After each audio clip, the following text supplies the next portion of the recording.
후보자님, 자녀 중 장녀는 프랑스와 영국에서 7년, 장남은 미국에서 10년 유학하셨는데 장남은 군 복무 기간을 제외하더라도 약 8년간 유학 생활을 했습니다. 장남을 위해서 생활비나 학자금을 매년 얼마씩 지원했습니까? 우리 아들이 다닌 학교에 학비가 그렇게 많지 않아서 그렇게 부담되는 돈은 근데 보내지 그에 대해서는 왜 자료를 제출하지 않으십니까? 네, 그거는 뭐 아들이 지금 출가한 상태라 가지고 나름대로 가정을 꾸리고 있는 사람이기 때문에 지켜야 될 후보자께서는 전역 후에도 장남에게 학자금이나 생활비를 매년 얼마씩 지원하셨습니까? 그렇게 많은 액수는 아니었다고. 지원하신 거는 맞죠? 근데 얼마씩 지원하신 밝히지 않으시고 있는 거죠? 자, 뭐 학비 말씀하시죠? 네, 네네. 맞습니다. 네, 후보자께서 공직생활하면서 신고한 재산 내역을 보았습니다. 네. 근데 유학생활 중에 장남의 재산은 큰 변동이 없었고 그렇다면 후보자의 지원이 있었을 걸로 보입니다. 8년 동안. 그런데 후보자께서 2018년에 장녀에게 홍은동 모 아파트 매입 자금을 증여했고 증여세 납부하셨죠? 네, 맞습니다. 그런데 얼마를 증여했는지 증여세는 얼마를 냈는지 자료 제출하지 않으셨죠? 않으셨습니다. 네, 왜 하지 않으셨습니까? 이 증여와 증여세는 공식적 기록인데 본인 동의만 있으면 증여 액수와 증여세 액수도 우리가 알 수 있는데 왜 하지 않으셨습니까? 그 부분은 다 공개가 돼 있을 텐데 자료 제공이 오인이 안 됐다는 게 제가 이해가 안 가는데 확인해서 다시 제가 보내드리도록 하겠습니다. 네, 좋습니다. 9천만 원 증여에 대한 증여액을 세금을 낸 걸로 기억하고 있습니다. 알겠습니다. 네. 2017년 11월에 전역하실 때 신고한 후보자와 배우자 재산은 6억 6천. 근데 2022년 5월에 후보자와 배우자가 신고한 재산은 14억 3천입니다. 전역 후 4년 5개월 동안 기존 재산의 2배인 7억 7천만 원이 증가했습니다. 이래서 이제 실제 여당 의원께서도 강대식 의원께서도 이상하게 생각하셨는지 이 증가 내용 입증 자료를 요구하셨는데 강대식 의원님이 요구하셨는데 제출하지 않으셨습니다. 왜 제출 안 하셨습니까? 그 자료를 저는 다 제출한 걸로 알고 있는데 제가 확인해 보겠습니다. 그리고 그 부분은 제가 지금 구두로 아니 그건 나중에 주시고요. 그러면 제출하셨다는 네네. 말입니까? 제가 확인해 보겠습니다.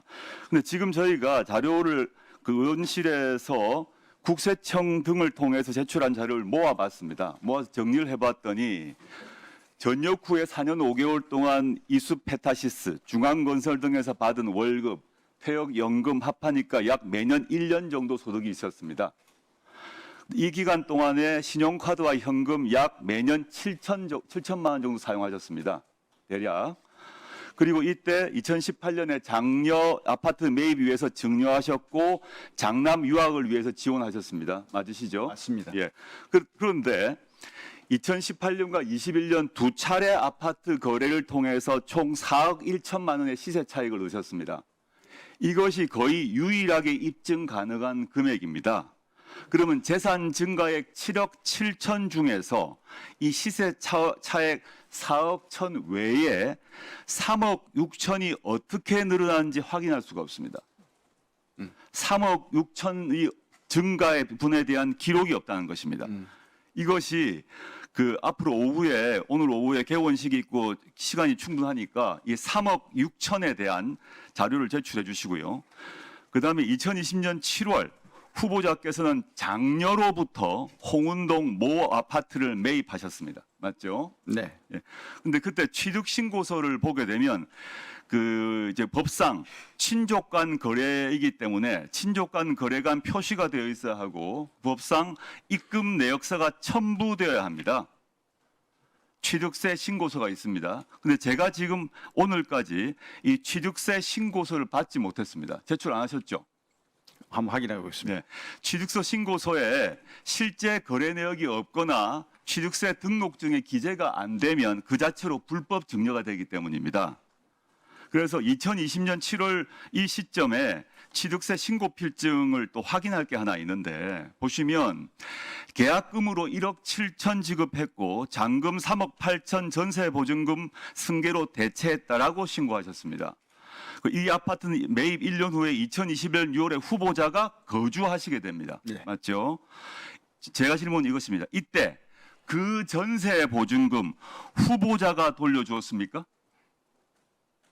전세를 끼고 그 샀다가 나중에 그걸 바로 그 아파트에 사셨는데 그 전세 보증금 후보자가 돌려줬습니까? 아니면 장녀나 사위가 돌려줬습니까? 매우 중요한 문제입니다. 네, 그거는 이제 그 모녀간에 그 이사하는 과정에서 주택을 매입하고 이사하는 과정에서 금전 거래가 있었는 걸로 알고 있습니다. 그런데 네. 그 금전 거래를 세무서에서 그 국세청에서 어떤 조사하는 과정에서 이건 정려로 볼 수 있다. 그런 어떤 판단이 있었기에 그러면 거기에 대한 세금을 무는 게 맞다. 그래서 세금을 다 그 부분에 대한 전세 보증금 승계 대체 관련해서 후보자가 돌려준 거는 맞죠? 후보자가 그 해당 액수만큼을 돌려준 거죠. 딸 본인이 돌려주셨던 건 맞죠? 예, 그렇습니다. 본인이 돌려주신 거죠. 예.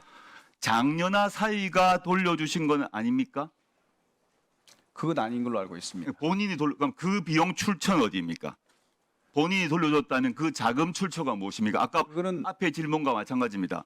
지금 그 3억 6천 정도의 차이가 있고 입증되지 않은 3억 6천 차이가 있는데 그와 별도로 여기서 전세 보증금도 후보자가 돌려주셨다고 지금 답하셨기 때문에 그 전세 보증금의 출처가 어디입니까? 만약에 그 후보자가 전세 보증금을 돌려주지 않고 다른 사람, 예를 들어 사위가 지금 카카오 게임즈의 뭐 자회사의 유력한 그 사람이고 상당한 재산이 많다고 알고 있는데 이것이 본인이 안 돌려주고 다른 데서 왔다면 그 자체가 불법 증여입니다.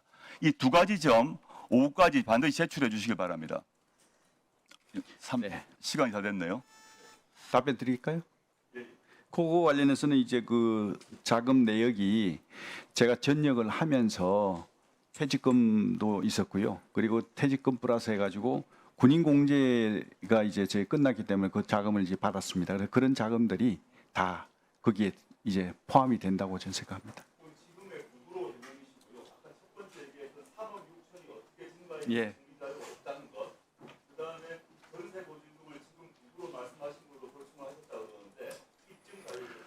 네, 알겠습니다. 네, 조국 의원님 수고하셨습니다.